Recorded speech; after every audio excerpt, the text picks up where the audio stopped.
the prow.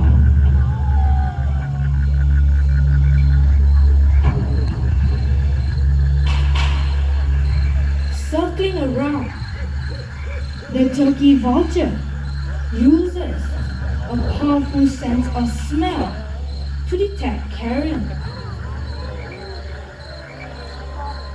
This powerful adaptation is unusual in other avian species. Once it has found a carcass, it will rely on other birds and animals to help to tear it apart, and will stop eating only once the carcass has been stripped to the bone.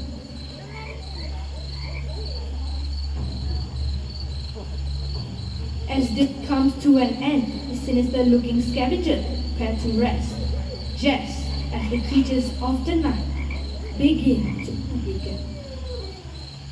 As night, two worlds, one of sun, the other moonlight, blends into one. With the body stripe to provide perfect camouflage, a fishing cat appears along the riverbank. These cats love to swim and dive and wear a layer of short hair, so dense that water cannot even penetrate it. It is this layer of hair that keeps them warm and dry even in chilly waters.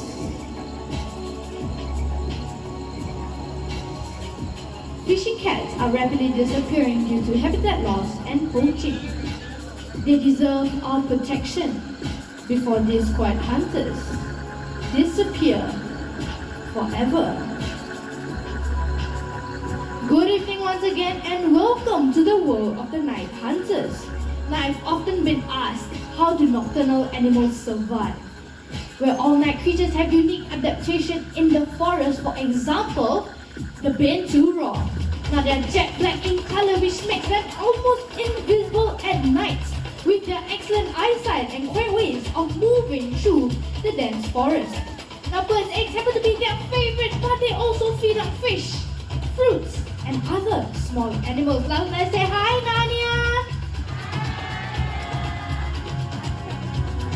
Now binturong can live up to 20 years, which is relatively long for such a small mammal. Now another unique adaptation of the binturong would be, let's show them, Nanya. The long, powerful, prehensile tail, just like that. You can imagine how strong this tail is. Nanya here is about 15 kilograms. Now of course with that very heavy body weight, they are not able to swing branch to branch, so what they do is actually come down the tree, cross over and climb up another tree.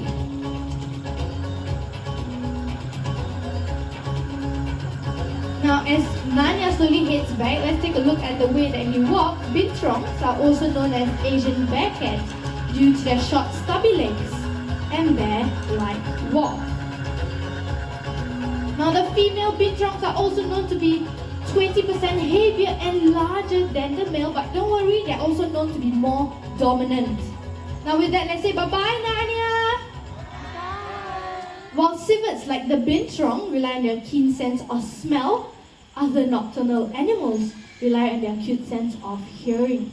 For example, the owl. Now cast your eyes on the third staircase. We have Keith the trainer together with Oscar, our Eurasian eagle owl.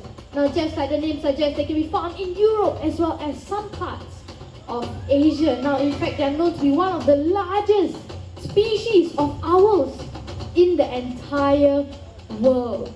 Now with that, let's move on to the first staircase. We have the very noisy owl and his trainer, Miss Pavitra. Everybody, this is Midnight, our Malay fish owl, also known as the Buffy fish owl. They can be found in Southeast Asia, for example, Philippines, Malaysia, Indonesia, and in fact, they're one of the most common owls you can find right here in Singapore. Now, how many of you believe me when I say that owls are known to be the quietest raptors when it comes to their flight. Anybody? You, alright, all of you. Okay, now, in fact, you are absolutely right. And Midnight here is going to show us just how quiet they can be. Now, for that, please remain seated and focus your attention to Midnight. Alright, Midnight, whenever ready.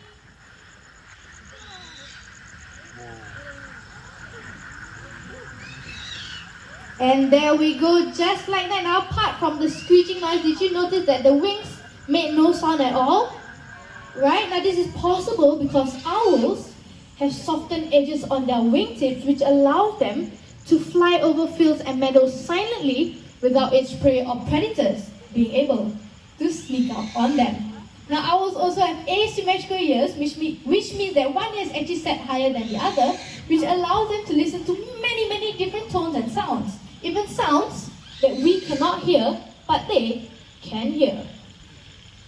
Now, an interesting fun fact, which will be their eyes. Now, owls have 3 eyelids. One is for sleeping, one is for resting, and one is for cleaning. Okay, Midnight, by today. Now, clearly, Midnight is not a fan of you, Pavitra, but by today, please, so we can see the rest of our animals. Now, fun fact about Malay fish owls as well. They hunt for fish, so what this means is they can be found near water bodies. So what they do is fly down, swoop, and get their prey and finish off their meal somewhere else. But they hate the water. Now, what a beautiful flight back to the glove. Let's say thank you to Pavitra with Midnight. Don't be shy, we can give Pavitra a round of applause. Good job, Pavitra. Now, I've not forgotten about Oscar. Now, Oscar is going to show us a unique adaptations of the owl. So give me a second. So we know an owl can rotate their head. But to how many degrees? Shout out your answers. 360. Who said that? That's a full circle. The head is just gonna fall off, okay? Let's take another guess. Shout out your answers. 270. I have 180, 200. Okay, everybody, let's clap for this young man over here. You are absolutely right. So enough of me talking. I'm gonna let Oscar here show you how it's done. Alright, take it away, Keen. Okay. It's not going as planned. Come on, Keen. Okay. Okay, 270, almost there. And there we go. Now that was pretty quick. Do you all want to see that one more time?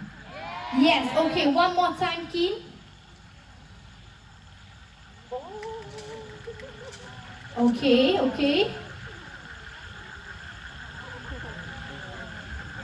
Oh,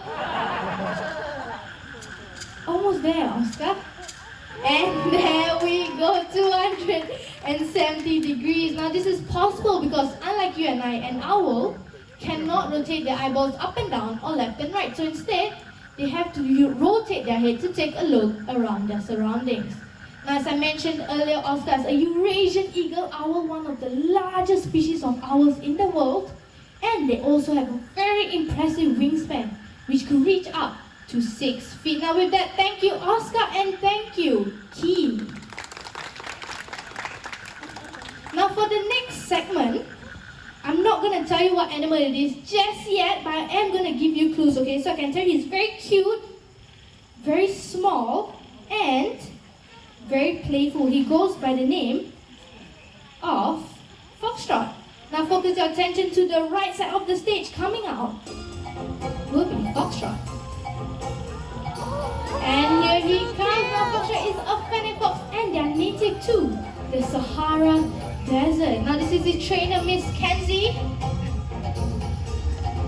Now they have very large ears as compared to their head.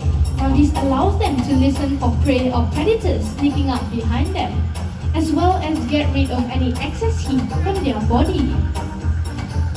Now they also have sharp curved claws, like what Foxtrot is doing now. He's using them to dig through the burrows. Now in the wild, they use their sharp curved claws to dig through the desert sand in search for insects and even scorpions. Now fennec foxes also have a very impressive jump height. They can leap up in the air, like what Foxtrot is about to do. Now they can leap up in the air 1.2 meters and of a distance of 1 meter. Okay, let's show them. Okay, and alright, now this is your last chance to get pictures of Foxtrot before he heads back home with his trainer. Now don't be fooled, Foxtrot may be very small and very cute, but he's indeed a fully grown fennec fox. So yes, he is going to stay small and cute for quite a while. Now for the next segment, we are going to stay in the African savannah, but for that, please remain seated and keep your mask on.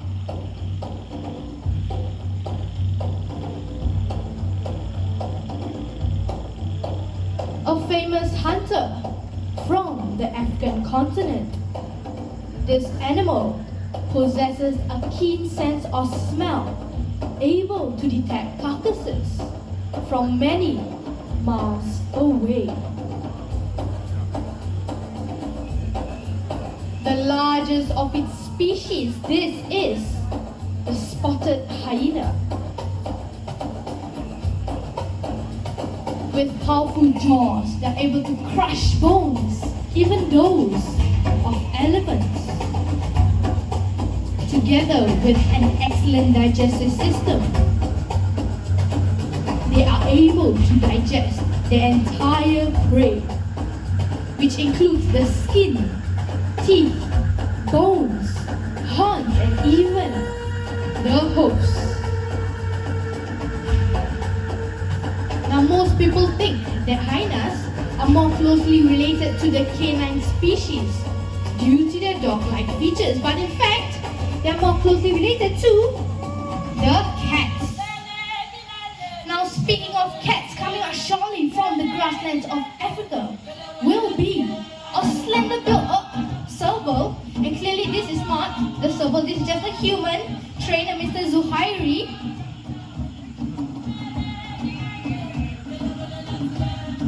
Let's give them some time.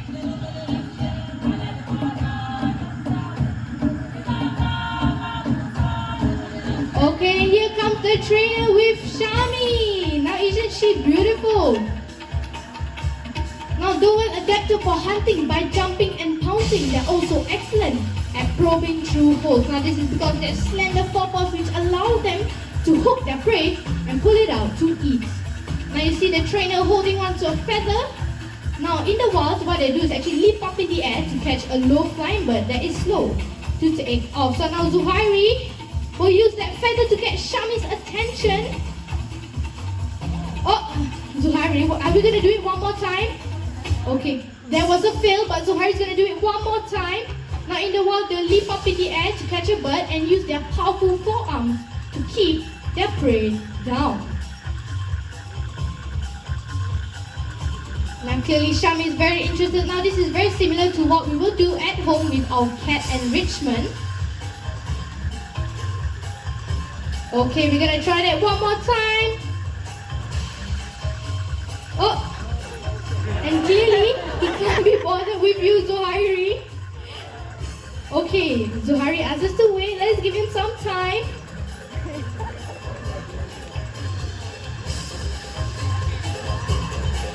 Now servals have excellent sense of smell. They are able to smell the prey underground and even through the earth. This is an apology. It's okay, Zuhairi. We forgive you. Now for those of you who have gotten a closer look at Shami's glimpse, now you'll notice at the back of his ears, you may have noticed the black and white markings. Now these markings are known as ocelli, and they act as a natural deterrent in the wild, as it kind of look like eyes in the dark, so it will scare away their predators sneaking up behind them. Now clearly I've lost your attention, and I'm guessing this is why. Everybody, let's say this is Toffee, a common white raccoon, and yes, he's very handsome and cute, and he's here to show us a unique adaptation of the raccoons, which would be their dexterous paws. Now what this means is they're very skillful hands, which allows them to have a good grip of the bottle and open the lid. I'm gonna show us, and just like that, super cute right now. Toffee has just done that. Now for those of you who missed it, Toffee is gonna move on to an upgraded version over there. Okay, once it is done.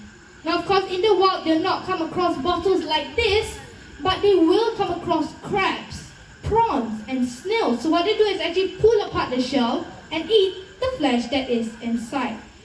Now for those of you in the front, you may notice Toffee's eyes. Now people mistake him to be albino because he's cream in color, but albinos have red eyes. Toffee has brown eyes. Now with that, let's say bye-bye, Toffee. Bye, Toffee. Now it makes me wonder what kind of trash we throw away that actually feeds them. So let's take a look at what we have in the bin. Now it looks like we have tin can, plastic bottles, and paper carton. Now all these things come from nature one way or another, and they can be reduced, reused, and yes, we can say that bit louder. Reduce, reuse, and recycle. That's right. Now I will not be doing the recycling. Coming out shortly will be two sisters by the name of Bubbles and Bailey. Thank you, Darren, for the very noisy bin. As I was saying, they're Asian small cloud otters and they are sisters, and they're one of the smallest otters in the world. And here they come. Now Bubbles is going to be on our team, recycling the tin can, and Bailey is going to be on his team, recycling the plastic bottle. Okay, Bubbles, we can do this. Drop it in. By today, and I can see who's the professional. It's not her, but she tries her best. Okay, we have one more to go. Drop it in, Bubbles. You can do it. You can do it, Bubbles. Let's give Bubbles some encouragement. Okay, Bubbles, everybody's cheering for you. You need to drop it in, okay? Drop it in, and there we go, just like that. Okay, we have the carton with the plastic bottles. Darren. Bye. Very rude, this trainer. It's okay, I'm gonna get help from everybody. Does it belong with the tin cans? No. What about the plastic bottles? No. What about others? Yes, now Bubbles and Bailey may be very small, but they carry a very huge message, which is we can all reduce, reuse, and recycle. That's right. Now as our journey through the night comes to an end, let's not forget the lessons that we learned. From the owls in the sky to the raccoons on the forest floor, they all wanted to remind us to protect their cousins in the wild and their fragile environment that they call home. What we do makes a difference, and we must decide what kind of difference we want to make. After all, the greatest threat to our planet is to believe that someone else will save it for us. With that, now as we are waiting to leave the amphitheater, we're gonna have Floppy, the newest member of the Creatures of the Night show. Now Floppy is a Bornean slow loris, and unfortunately she was confiscated by the local authorities. Now this is the product of illegal wildlife pet trade, and these animals are taken away from their parents at a very young age, and they are being traded off to people to keep as pets. Now unfortunately, because of that, their parents are unable to teach them the skills and their natural adaptations. And eventually when the pet gets too big or too much for the people to handle, they actually release them into the wild, and these animals will suffer and eventually hurt our ecology, and some of them may not survive. So hopefully when you leave here today, we will have a greater appreciation of these animals. Stay safe. Now with that, stay safe and good night, everyone.